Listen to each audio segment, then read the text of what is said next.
पर बड़ी गाड़ियां आईं। पुलिस के लोग भी थे। गाड़ी से एक अफसर उतरा। साफ सफेद कपड़े, छाती पर बैज। वो अफसर धीरे धीरे चौराहे की उसी पुरानी चाय की दुकान की तरफ बढ़ा। रामू काका बूढ़े हो चुके थे। दुकान भी पहले से ज्यादा टूटी हुई थी।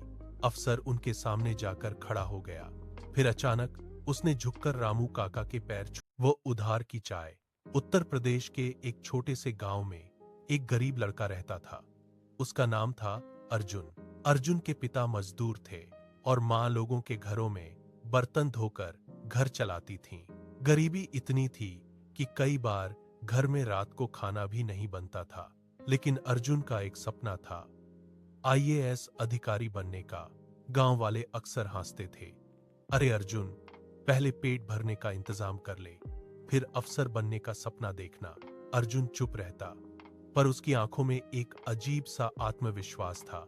गांव के चौराहे पर एक छोटी सी चाय की दुकान थी। उस दुकान को चलाते थे रामू काका। रामू काका बहुत गरीब थे, फिर भी उनके दिल में बहुत दया थी। अर्जुन रोज स्कूल जाते समय उनकी दुकान के सामने बैठकर पढ़ाई करता था। कई बार भूख से उसका सिर चकराने लगता। एक दिन रामू काका ने पूछा, बेटा, तू रोज यहाँ बैठकर किताबें क्यों पढ़ता है?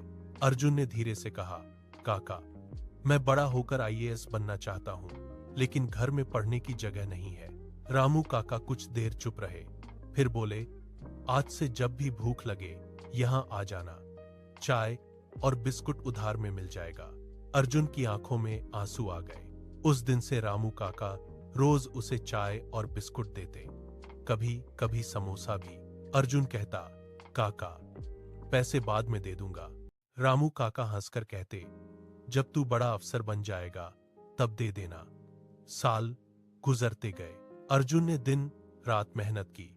कई बार भूख लगी, कई बार किताब खरीदने के पैसे नहीं थे, लेकिन रामू काका हमेशा कहते, हार मत मान बेटा, तू जरूर अफसर बनेगा। फिर एक दिन वो दिन आया, एसएससी का रिजल्ट आया। अर्जुन ने परीक्षा पास कर ली। वो सच में आईएएस अधिकारी बन गया। पूरा गांव हैरान था। कुछ साल बाद एक दिन गांव में खबर फैली, आज नया जिलाधिकारी गांव आ रहा है। सड़क पर बड़ी गाड़ियां आईं। पुलिस के लोग भी थे। गाड़ी से एक अफसर उतरा।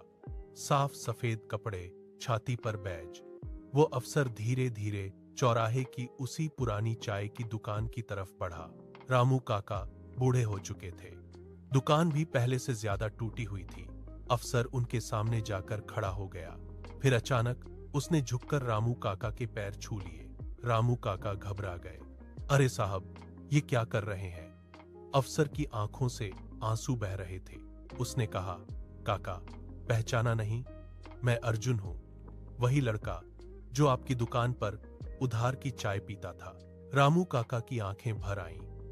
उन्होंने कांपते हाथों से अर्जुन का चेहरा पकड़ा और बोले, तू सच में अफसर बन गया बेटा? अर्जुन रोते हुए बोला, काका, अगर उस समय आप मुझे चाय और हौसला नहीं देते तो आज मैं यहां नहीं होता। अर्जुन। फिर अर्जुन ने जेब से एक कागज निकाला। वो एक आदेश था। उसमें लिखा था, रामू काका की दुकान की जगह पक्की दुकान बनाई जाएगी और उनका पूरा खर्च जिला प्रशासन उठाएगा। रामू काका रो पड़े। अर्जुन ने धीरे से कहा, काका, आपने मुझे उधार की चाय दी थी, आज मैं उसका थोड़ा सा कर्ज चुका रहा हूं। चौराहे पर खड़े लोग भी रो रहे थे। उस दिन गांव के लोगों को समझ आया, किसी की छोटी सी मदद किसी की पूरी जिंदगी बदल सकती है। और अर्जुन ने मुस्कुराते हुए कहा, काका, आज भी एक चाय उधार मिल जाएगी। रामू काका हंसते हुए रो पड़े, अब तो बेटा पूरी दुकान ही तेरी है। उस दिन चौराहे की उस छोटी सी दुकान